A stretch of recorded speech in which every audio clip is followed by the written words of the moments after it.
आज हम next cases करेंगे इम्पोर्टेंटली। देखिए इंटरनल मेडिसिन में हमने कुछ केसेस डिस्कस किए थे। In the previous class we discuss cardiomyopathies, ठीक है, कार्डियक टेम्पोनाट डिस्कस किया था। इस तरह की कुछ चीज़ें हमने किए थे। आज हम नेक्स्ट इम्पोर्टेंट केस की तरफ जाएंगे। तो लेके क्लिनिकल सिनेरियो इसमें लेके a 38-year-old male brought to the emergency with history of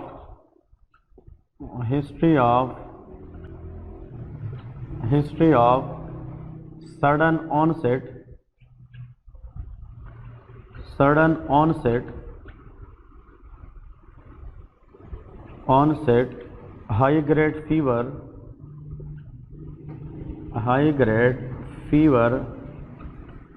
nausea and auscultation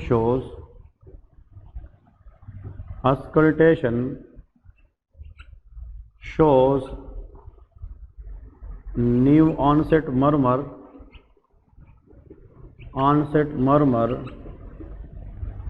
and on palpation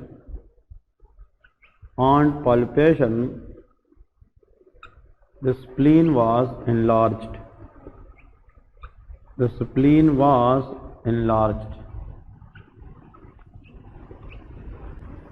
Most likely diagnosis, ठीक है जी। ये केस इम्पोर्टेंट है। इसमें आप हाँ जी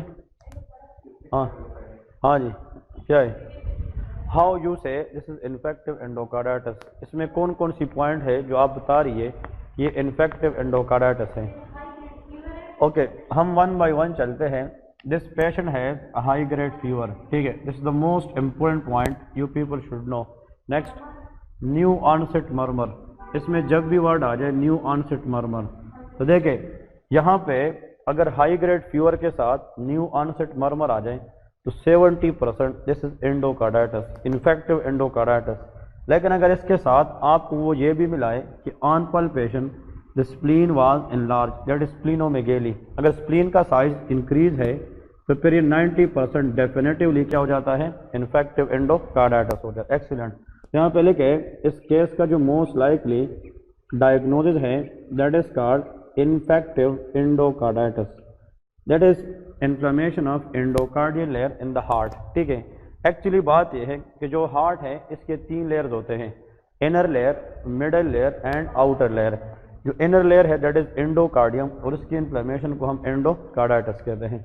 इसके कुछ एमसीक्यूज और हैं वो ऐड करते हैं, लेकिन अब एमसीक्यूज लेके सारे यानी स्टेप 1 के लिहाज से जो क्वेश्चन आते हैं वो ऐड करते हैं। अगर एग्जामिनर ये पूछे कि most common cause, MCC stand for most common cause of IE infective endocarditis in colon cancer, ये MCQ आता है। अगर एग्जाम में आ जाए कि एक पेशेंट है उसको लार्ज इंटेस्टाइन की कैंसर है that is called colon cancer, तो उसका most common cause infective endocarditis का क्या है, very good, streptococcus bovis. Excellent, ठीक है। अगर इस तरह की चीज़ आप लोग को आती है तो आप लोगों का सक्सेस रेट बढ़ जाता है, ठीक है। That is Streptococcus bovis. आप लोगों ने ऐसा याद रखना है, बोविस के अंदर बी है, बी पर बाउल, बाउल मीन इंटेस्टाइन। तो इंटेस्टाइन के अंदर जो कैंसर है उसमें अगर इन्फेक्टिव एंडोकार्डाइटिस हो सकती है तो वो स्ट्रेप्टोकोकस बोविस की वजह से होती है।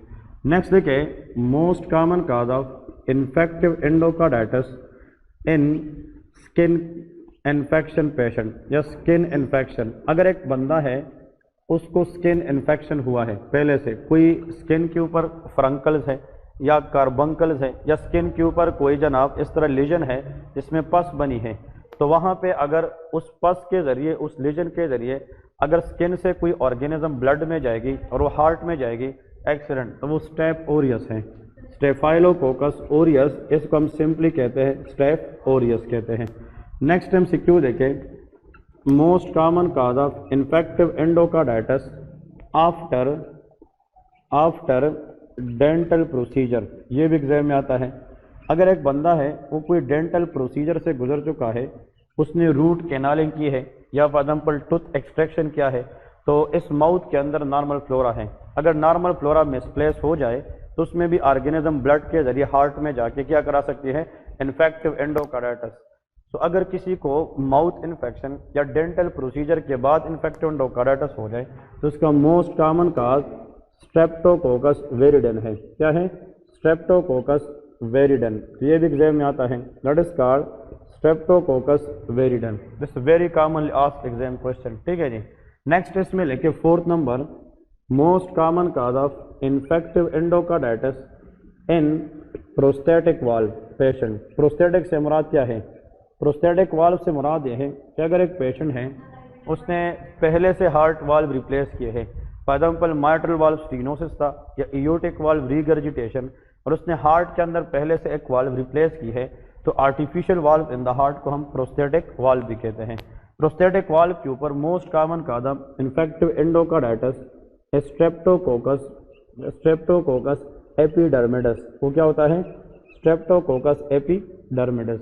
तो जो 4 पॉइंट्स लेके है, डेफिनेटली एग्जाम के अंदर इनमें से एक एमसीक्यूज क्वेश्चन जरूर आता है। ठीक है, तो प्लीज उसको हाईलाइट करें and they commonly ask such type of question in the exams. अब इसमें 2-3 चीज़ें हम मजीद डिस्कस करेंगे जो बहुत इंपॉर्टेंट है, वो आप लोग को आने चाहिए। ये 4 चीज़ें आप लोग को जहन में आ गई। अब इन्फेक्टिव एंडोकार्डाइटिस के जितने भी पेशेंट आते इसमें लेके क्लिनिकल फीचर्स 3-4 चीज़ें मजीद भी ऐड करते हैं, ताकि एग्जामिनर आप लोगों से अगर दूसरे किस्म के सवाल भी करे फिर आने चाहिए। Clinical features of which condition infective endocarditis. तो जैसा कि हमने पहले से बोला, हाई ग्रेड फीवर होगा। ठीक है, हाई ग्रेड फीवर के साथ पेशेंट आएगा, उसमें शिवरिंग वगैरह भी हो सकती है, क्योंकि फीवर ज़्यादा की वजह से देयर इज शिवरिंग। नेक्स्ट देखिए, इन पेशेंट के अंदर न्यू ऑनसेट मर्मर होगी, न्यू ऑनसेट मर्मर, और न्यू ऑनसेट मर्मर के साथ there is splenomegaly, enlargement of the spleen। क्या होगी? enlargement of spleen। another very important point which is star for the exam, that is called sphincter hemorrhage। इस patient में क्या होगा? sphincter hemorrhage। what is meant by hemorrhage? hemorrhage से मुराद bleeding है। sphincter का मतलब यह है कि nail bed hemorrhages। इन लोग के जब हम नाखून को देखते हैं, इस नाखून के अंदर हमें इस तरह डॉट्स की शक्ल में ब्लड नजर आती है, that is called nail bed haemorrhages. इसको क्या कहते हैं? Nail bed haemorrhages is also known as splinter haemorrhages. होता क्या है, इन्फेक्टिव एंडोकार्डाइटिस पेशेंट का जो इशू है वो तो हार्ट में है, लेकिन उसके खिलाफ हमारी जो इम्यून सिस्टम है वो एबनॉर्मली रिएक्ट करना शुरू कर देता है, और एबनॉर्मल इम्यून रिस्पांस की वजह से वो मल्टीपल एरियाज को डैमेज करना शुरू करता है, जिसमें micro vessel in the nail भी होते हैं। और अगर उस छोटे छोटे वेसल को हम डैमेज करें तो वो नेल के अंदर ब्लीड करेगी, विच लीड्स टू स्प्लिंटर हीमोरेजिस। ठीक है जी। नेक्स्ट पॉइंट लेके, इन लोगों के अंदर जेनवे लेजन्स क्या होते हैं? Janeway lesions. ये भी एमसीक्यूज आता है, what is Janeway lesion? Janeway lesion are purple to reddish lesion, they affecting the palm of the hand and sole of the feet. मतलब फीट की जो सोल है या पाम ऑफ द हैंड, इसको अफेक्ट करती है, but these lesion are painless lesion. इसके अंदर पेन नहीं होता, तो ये क्या होते हैं? पेनलेस लेजन होते हैं। और अनदर वेरी इंपॉर्टेंट पॉइंट, जिस इन्फेक्टिव एंडोकार्डाइटिस पेशेंट के अंदर देयर इज ओस्लर नोड्स। क्या होते हैं? Osler nodes. What is Osler nodes? इसके याद रखें, number 1, these nodes affect pulp of finger.